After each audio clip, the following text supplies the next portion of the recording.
जय हिंद एवरीवन, कैसे हैं आप सब लोग and welcome back to the channel of race IAS YouTube. Race IAS wishes you all the best with whatever preparation you are doing. जिस भी कॉम्पिटिटिव एग्जाम की प्रिपरेशन आप कर रहे हैं, विद दिस आप सभी के प्रिपरेशन को एस करने के लिए रेस आईएएस चला रहा है बहुत सारी सीरीज, जिसमें आज हम iconic tourist sites in India series जो चल रही है उसके वीडियो नंबर 2 पे चर्चा करने वाले हैं। इससे पहले हमने देखा अबाउट ताजमहल, आज हम जानेंगे एक दूसरे टॉपिक के बारे में। आइए जानते हैं ये दूसरा टॉपिक है क्या। The second topic is Fatehpur Sikri. आप सबने सुना होगा, हिस्टोरिकली बहुत ज्यादा सिग्निफिकेंस है फतेहपुर सिकरी का। सो मीनवाइल जिस तरीके से ये सिटी जो है इसकी ओरिजिन हुई, उत्पत्ति हुई, उसी के साथ साथ क्या इसके पीछे कारण रहा, क्यों इसको अपना कैपिटल बनाया गया मुगल एम्पायर में अकबर के द्वारा। उसके बाद 14 साल तक कैपिटल बने रहने के बाद क्यों इसे खाली कर दिया गया, और क्या क्या इसके पीछे रीजंस रहे कि व्हाई इट वाज वेकेटेड। इसके बाद के क्या कैपिटल्स बने और क्या इसका हिस्टोरिकल और कल्चरल सिग्निफिकेंस है। ये सब का सब जो है, ये सारे सब टॉपिक्स जो हैं वो हम आज जानेंगे। तो बने रहिए वीडियो के लास्ट तक। अगर वीडियो को लाइक नहीं किया है, लाइक करें, कमेंट करें, सब्सक्राइब करें चैनल को, और मोस्ट इंपॉर्टेंटली शेयर करें, because this is one content, ये आपका वन स्टॉप कंटेंट है रेस आईएएस के यूट्यूब पे, that is free for all the students. तो हमारा मीडियम बाइलिंगुअल होता है, हमारा content both English and Hindi दोनों में है, और ज्यादा से ज्यादा स्टूडेंट्स तक पहुंचे ताकि सबकी प्रिपरेशन जो है उसमें क्वालिटी एडिशन हो। तो आगे चलते हैं। फतेहपुर सिकरी आप देख सकते हैं, बहुत ही ज्यादा सुंदर सा एक आपको सिटी टाइप का दिखता है। इसमें बहुत सारे अलग अलग दरवाजे हैं। ये दिस वन आपके सामने जो है बुलंद दरवाजा है, और सब बहुत ही ज्यादा एकदम एक जो सोबर वो दिखाई दे रहा है, आपको लैंडस्केप दिखाई दे रहा है। ये है पूरा का पूरा फतेहपुर सिकरी। आइए जानते हैं फतेहपुर सिकरी के बारे में। 1571, ठीक है, 1571 से लेकर के 1585 तक मुगल बादशाह जो अकबर थे, उन्होंने फतेहपुर सिकरी को अपना कैपिटल बनाया, और इसको पूरा जब कंस्ट्रक्शन कराया, यहाँ जब पूरा निर्माण कराया, तो रेड सैंडस्टोन यानी लाल बलुआ पत्थर जो है बेसिकली यूज किया। आपने अभी पिक्चर में देखा होगा, रेड कलर का सब कुछ है, तो रेड सैंडस्टोन का यूज किया गया है इसके निर्माण में।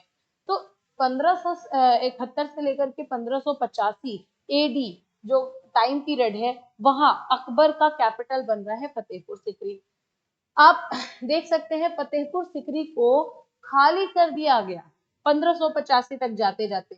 1585 में पंजाब के एक अभियान के दौरान फतेहपुर सिकरी को छोड़ दिया गया, और 1610 में पूरी तरीके से इसे वीरान कर दिया गया। तो 1585 में आखिर ऐसा क्या हुआ कि जो अकबर हैं वो फतेहपुर सिकरी को खाली करने लग रहे हैं। क्या हुआ कि यहाँ के रेजिडेंट्स भी जो है वो इस जगह को खाली करने लग रहे हैं। तो 1585 में अकबर ने एक मिलिट्री एक्सपीडिशन किया, एक मिलिट्री अटैक टाइप का किया पंजाब में। पंजाब के जो कंडीशंस थे नॉर्थ वेस्ट, क्योंकि आपको पता है इतिहास अगर आपने पढ़ा है, तो भारत का नॉर्थ वेस्ट बहुत ही ज्यादा क्रिटिकल रहा है। मैं बात कर रही हूँ ये इंडिया है, तो इंडिया का ये जो नॉर्थ वेस्ट पार्ट है ना, ये बहुत ज्यादा क्रिटिकल रहा है हमेशा से। कोई भी फॉरेन अटैक हो, कोई भी फॉरेन इंट्रूजन हो, हमेशा से भारत पे नॉर्थ वेस्ट से ही आकर के लगती है। तो नॉर्थ वेस्ट में डिस्टर्बेंस हो गए थे, बहुत उथल पुथल हो गया था, जिसको कि कंट्रोल करने के लिए अकबर वहां पे मिलिट्री एक्सपेडिशन चलाते हैं। उस दौरान 1585 तक जो है ये फतेहपुर सिकरी पे इनका जो विजन है वो कम होता जाता है। साथ ही साथ बात करेंगे 1610 तक आते आते, 85 से 1610 तक आते आते ये शहर पूरा वीरान हो जाता है। और ये जो शहर है ना फतेहपुर सिकरी, इसका मुगल साम्राज्य की राजधानी और इसकी उल्लेखनीय वास्तुकला, वेरी ट्रेमेंडस आर्किटेक्चर, बहुत ही शानदार वास्तुकला है। इसके रूप में जो है इसे ऐतिहासिक महत्व को पहचानते हुए फतेहपुर सिकरी को 1986 में यूनेस्को वर्ल्ड हेरिटेज साइट में शामिल किया गया। तो आपको पता है हमने already UNESCO world heritage site को कवर किया हुआ है। आप वीडियो रेफर कर सकते हैं रेस आईएएस के यूट्यूब चैनल पे। यूनेस्को वर्ल्ड हेरिटेज साइट में 1986 में शामिल किया जा रहा है। ये एक ऐसा बेसिकली कैपिटल बना मुगल एम्पायर का जो कल्चरली बहुत ज्यादा रिच बनेगा। ठीक है, आगे चलते हैं। ये जो सिटी है, जैसा कि मैंने आपको बताया, लाल बलुआ पत्थर रेड सैंडस्टोन से के द्वारा इसका रेड सैंडस्टोन को रख रख के और भारी मात्रा में यूज करके इसका निर्माण किया गया है। आगरा, जो basically Agra is very famous, आगे चल करके मुगल का कैपिटल भी बनेगा। तो उत्तर प्रदेश के आगरा से 37 किलोमीटर की दूरी पर ये जो स्थित है, ये फतेहपुर सिकरी, इसकी बात हम आज कर रहे हैं। ठीक है, इट वॉज फाउंडेड इन 1569। इसकी स्थापना मुगल बादशाह अकबर ने की 1569 में की। बहुत ही क्रिस्प तरीके से आपको समझना है कि मुगल बादशाह जो अकबर है 1569 में फतेहपुर सिकरी की स्थापना कर रहे हैं। लेकिन मैं आपको छोटी सी बात बता दूं, हालांकि यहाँ लिखा भी है पर मैं पहले बता देती हूँ कि फतेहपुर सिकरी की जब स्थापना 1569 में की जा रही है तो फतेहपुर सिकरी का नाम उस समय सिकरी ही है, क्योंकि इससे पहले सिकरी एक गांव हुआ करता था वहां पे। तो वहां सिकरी एक ऐसी जगह थी जहां पे सूफी संत शेख सलीम चिश्ती से मिलते हैं अकबर, और सलीम चिश्ती जो हैं अकबर को उनके उत्तराधिकारी के बारे में एक बेसिकली भविष्यवाणी करते हैं। जब वो भविष्यवाणी अकबर के लाइफ में सही होती है, तब उसको मतलब इस चीज को सिग्निफाई करने के लिए, रिमार्केबल बनाने के लिए, सिकरी जो विलेज है जहाँ पे वो शेख सलीम चिश्ती से मुलाकात करते हैं, उसको बेसिकली एक कंस्ट्रक्शन करके रेड सैंडस्टोन का यूज करके बहुत भव्य एक सिटी बनाते हैं जिसका नाम रखते हैं सिकरी। इसी के साथ बहुत ज्यादा इंपॉर्टेंट है आपका जान लेना कि एक बार की बात है, अकबर गुजरात में मिलिट्री एक्सपेडिशन करते हैं। पंजाब का तो बता दिया, गुजरात में मिलिट्री एक्सपेडिशन करते हैं, और जब गुजरात से जीत के आते हैं तो इसी सिकरी को एक प्रीफिक्स देते हैं, इसके पहले एक नाम जोड़ देते हैं, फतहाबाद। वो नाम क्या है? वो नाम है फतहाबाद। और यही आगे जाकर के भाषा शैली में, मतलब बोलने चालने में नॉर्मली फतेहपुर हो गया। तो इस तरीके से फतेहपुर नाम जुड़ गया सिकरी के साथ। तो फ्रॉम 1571 टू 1585 आपको पता है कैपिटल था मुगल एम्पायर का। Mughal capital was move to Delhi. Mughal capital जो है बेसिकली अभी तक जो फतेहपुर सिकरी है वहां से उठा करके 1586 में दिल्ली में बना दिया गया। क्यों? क्योंकि फतेहपुर सिकरी में कुछ प्रॉब्लम्स हैं। अब प्रॉब्लम्स क्या है? सबसे पहले इनएडिक्वेट वाटर सप्लाई, मतलब कि पानी का सप्लाई उतना ज्यादा अच्छा नहीं था, वाटर रिसोर्सेज उतने ज्यादा अवेलेबल नहीं थे, पहली चीज। दूसरी चीज ये भी मानी जाती है, मैंने आपको अभी बताया, नॉर्थ वेस्ट, भारत के नॉर्थ वेस्ट में जो उथल पुथल मची है उसे कंट्रोल करने के लिए एक ऐसा कैपिटल चाहिए जो स्ट्रैटेजिकली नॉर्थ वेस्ट में भी अपना जो है अपनी पकड़ जमाए रखे। So for that Delhi is significant. इसको 1986 में यूनेस्को वर्ल्ड हेरिटेज साइट बनाया गया, ये हमने ऑलरेडी देखा है। आर्किटेक्चर की बात करते हैं, वास्तुकला। ठीक है, तो फतेहपुर सिकरी का जो स्ट्रक्चर है पूरा का पूरा, वो अलग अलग स्टाइल्स को मिला करके बना हुआ है, क्योंकि मुगल ने इसको क्रिएट करा है, इसको कंस्ट्रक्ट कराया है। पर्शियन स्टाइल इंडिया में कंस्ट्रक्ट हुई है, Indian style, central Asian style, इन तीन आर्किटेक्चरल स्टाइल्स को यूज करके ये फतेहपुर सिकरी को डिजाइन किया गया है। इसका जो स्ट्रक्चर है उसको लाल बलुआ पत्थर, हमने बात की इसके बारे में, रेड सैंडस्टोन के द्वारा इसका निर्माण किया गया है, जो कि इसको एक बहुत अच्छा, एक शानदार अपीयरेंस देता है। ठीक है, अब ये जो अगर ये सिटी है ना, तो इस पूरी की पूरी सिटी को किलेबंदी कराई गई है, यानी फोर्टिफिकेशन कराया गया है। इसके चारों ओर बड़ी बड़ी दीवारें खड़ी की गई हैं। 11 किलोमीटर लगभग लंबी इसकी दीवारें खड़ी की गई हैं। ठीक है, अब influences from Gujarat are evident. अब मैंने आपको बताया कि फतेहपुर सिकरी के नाम में और निर्माण में, बेसिकली जब गुजरात में अकबर ने एक्सपेडिशन किया तो जीत करके आए, तो as a sign of victory Sikri के नाम में फतेहपुर जोड़ दिया, फतेहाबाद। और ठीक उसी टाइम की बात है कि यहाँ फतेहपुर में बुलंद दरवाजा भी बनवा रहे हैं as a remark of his victory in Gujarat. ठीक है, तो यहाँ पे क्योंकि गुजरात से इतना इन्फ्लुएंस है, तो वही कह रहा है कि इनके वास्तुकला में गुजराती आर्किटेक्चर भी आपको बहुत हद तक देखने के लिए मिल जाएगा। ठीक है, यहाँ पे बहुत सारे अलग अलग गेट्स होते हैं, अलग अलग दरवाजे हैं। For example Delhi gate, Lal gate, Agra gate, Birbal gate, Chandan Pal gate, Gwalior gate, Tehra gate, Chor gate, Ajmer gate. ठीक है, ये कुछ गेट्स के नाम है आपके सामने।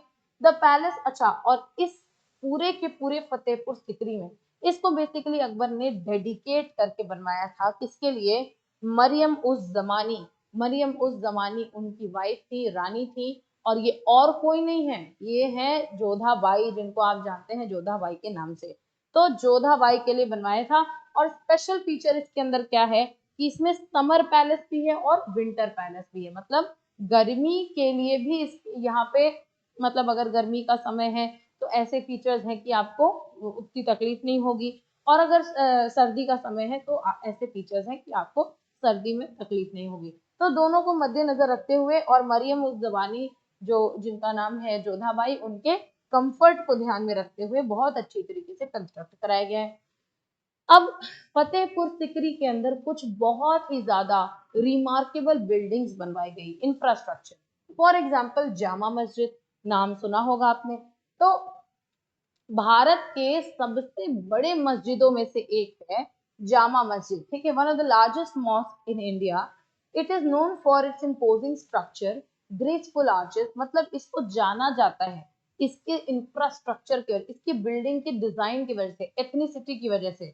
उसके बाद अलग अलग ऐसे ऐसे आर्चेस होते हैं, बहुत ही ग्रेसफुल आर्चेस हैं, इंट्रिकेटली डिजाइंड प्रेयर हॉल, और बहुत ही ज्यादा भव्य तरीके से निर्माणित एक प्रेयर हॉल। तो Jama Masjid becomes one of the very important buildings in Fatehpur Sikri. Next is बुलंद दरवाजा। तो बुलंद दरवाजा आप देख सकते हैं कोलोसल गेट पे है, जिसको एक और नाम दिया जाता है, इसको कहा जाता है गेट ऑफ मैग्निफिशेंस। ठीक है, इसको कहा जाता है भव्यता का द्वार। गेट ऑफ मैग्निफिशेंस जो है एक बेसिकली फतेहपुर सिकरी की एक प्रतिष्ठित स्मारक है। इसे गुजरात में, ध्यान से सुनिएगा, यहाँ इससे रिलेटेड क्वेश्चन भी आगे मिलेगा आपको। इसे गुजरात में अकबर के विजय अभियान की याद में बनाया गया था, और यह मुगल वास्तुकला की एक भव्य उदाहरण है। तो ये हमने ऑलरेडी डिस्कस किया कि गुजरात के एक्सपेडिशन का क्या इम्पैक्ट था। दीवाने खास, दीवाने आम, ये दो तरीके के सभागार हैं बेसिकली, आप देख सकते हैं। ये हॉल है, ठीक है, दोनों के दोनों जो है मीटिंग हॉल्स हैं। दीवान एक खास, खास मतलब स्पेशल, आम मतलब नॉर्मल। तो यहाँ मुगल बादशाह जो हैं इस हॉल में स्पेशल पर्सनालिटीज से मिलते थे। स्पेशल पर्सनालिटीज मतलब आईएएस आईपीएस नहीं, तो उनके टाइम में there was no IAS IPS. वो रिलीजियस हेड से मिलते थे, उलेमाओं से मिलते थे, फादर्स से मिलते थे, अलग अलग धर्म के हेड से मिलते थे। तो दीवाने खास में स्पेशल पर्सन से मिल रहे हैं, और दीवाने आम में जनरल पब्लिक से बादशाह जो है वो इंटरैक्ट किया करते थे। आप देख सकते हैं दीवाने खास जो है टू प्रोमिनेंट बिल्डिंग्स है। हॉल ऑफ प्राइवेट ऑडियंस, दीवाने खास जहाँ पे अकबर जो है प्राइवेट मीटिंग्स करते थे। दीवाने आम को कहते हैं हॉल ऑफ पब्लिक ऑडियंस, जहाँ पे पब्लिक अफेयर्स कंडक्ट किए जाते थे। पंचमहल, नाम से समझ में आ रहा है कुछ 5 टाइप का। ठीक है, ये 5 स्टोरीड बिल्डिंग थी, 5 तल्ला एक बिल्डिंग थी, और यहाँ पे जो है रिलैक्सेशन, इंटरटेनमेंट, इन सब चीजों के लिए प्रावधान हुआ करता था। इसी के साथ आपके सामने एक प्रीलिम्स का सवाल है, ऑलरेडी पूछा जा चुका है, और ये सवाल आई एम वेरी श्योर कि अब आप अटेम्प्ट कर पाएंगे। कंसीडर द फॉलोइंग स्टेटमेंट्स, इनमें से बेसिकली सारे स्टेटमेंट्स को आप देखिए पहली बार। सबसे पहला कह रहा है फतेहपुर सिकरी में इबादत खाना में अकबर ने दीन ए इलाही नाम से जाना जाने वाला सामान्यवादी विश्वास स्थापित किया। यानी अकबर ने एक रिलीजन, एक फेथ एस्टैब्लिश किया जिसका नाम है दीन ए इलाही। कहाँ पे? फतेहपुर सिकरी के इबादत खाने में, पहला स्टेटमेंट। दूसरा स्टेटमेंट ये है कि Buland Darwaza was added to Fatehpur Sikri complex after Jahangir victory over Mewar. यानी कि जहांगीर की मेवाड़ पर विजय के बाद बुलंद दरवाजा को फतेहपुर सिकरी परिसर में बनाया गया, जोड़ा गया। तो इनमें से कौन सा जो स्टेटमेंट है वो सही है? क्या केवल एक ये स्टेटमेंट सही है? क्या केवल ये दूसरा स्टेटमेंट सही है? क्या दोनों स्टेटमेंट सही है, या फिर कोई भी स्टेटमेंट सही नहीं है? इसका जवाब आप कमेंट बॉक्स में लिख दीजिए, फटाफट से लिख दीजिए। अब मुझे लगता है आपको क्लियर होगा। And for the time being मैं भी बता देती हूँ, ये ए इज द करेक्ट ऑप्शन। ठीक है, फर्स्ट ये जो है ये स्टेटमेंट करेक्ट है। ये जो दूसरा स्टेटमेंट है, यहाँ जहांगीर विक्ट्री के जगह अकबर विक्ट्री होनी चाहिए थी ना, अकबर की विजय मेवाड़ पे नहीं गुजरात पे, तब जाकर के बुलंद दरवाजा का निर्माण होता है। इसी के साथ मिलते हैं अगली वीडियो में। For the time being, thank you and जय हिंद।